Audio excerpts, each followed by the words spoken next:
13 million sign petition urging all nations to ban nuclear weapons. Here's a summary of the article.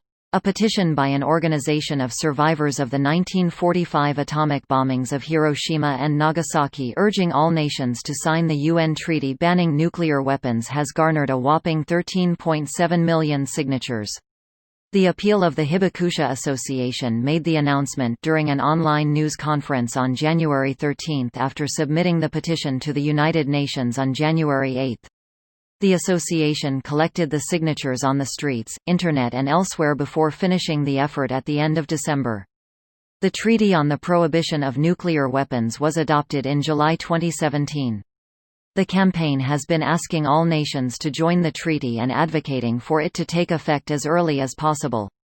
The campaign to collect signatures was initially to end by September 2020, but was extended after it appeared that the treaty was likely to go into effect in the near future. The association collected more than 1 million signatures over the additional 3 months, mainly online. This post received a score of 89,000, with an upvote ratio of 75%. Here are the top comments in response to this article. And in the bin it went. Well, the world has 7.8 billion inhabitants. So that's 0.17% of the world. Did you know about it though? I would have singed it if I knew about it. What would make us think that these governments would ever give up their nukes?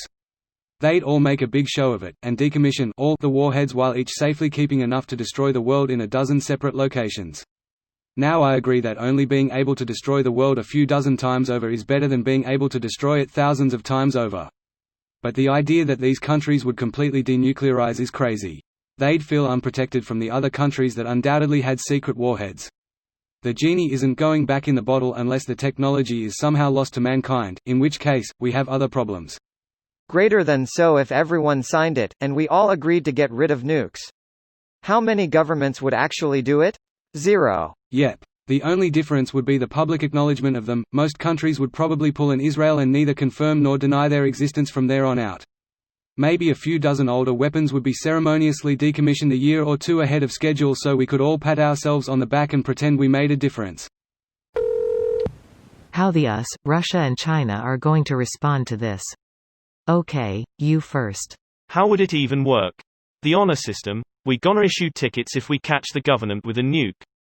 Weapons of mass destruction aren't going away. Mutually assured destruction ironically keeps us safe, but then again it only takes one idiot with a big red button. Well, there's already one treaty they signed to reduce the amount of nuclear arms. Part of that treaty is they inspect each other's military bases to make sure they're following the treaty. It also takes way more than one person with a red button to launch a nuke. Here's more info, which proves it's possible. That is a lot more realistic. Part of the success of those treaties is that the arms race was creating more weapons than could ever reasonably be needed for mutually assured destruction. You'll never see any of the powers disarm below that threshold. And honesty, they probably shouldn't. Should have Gal Gadot sing about it on Zoom, maybe that will work. Don't remind of it, tears of joy. I need some sauce here. Here ya go. Gal Gadot sings Imagine. It looks like you shared an AMP link. These should load faster. But Google's AMP is controversial because of concerns over privacy in the open web. Fully cached AMP pages, like the one you shared, are especially problematic. You might want to visit the canonical page instead. I'm a bot. Why and about? Summon me with you, amputate a bot. This video was automatically created by Reddit to speech. The article and comments in this video were selected from Reddit according to their upvotes, and any paraphrasing was performed by smmry.com, without any human intervention.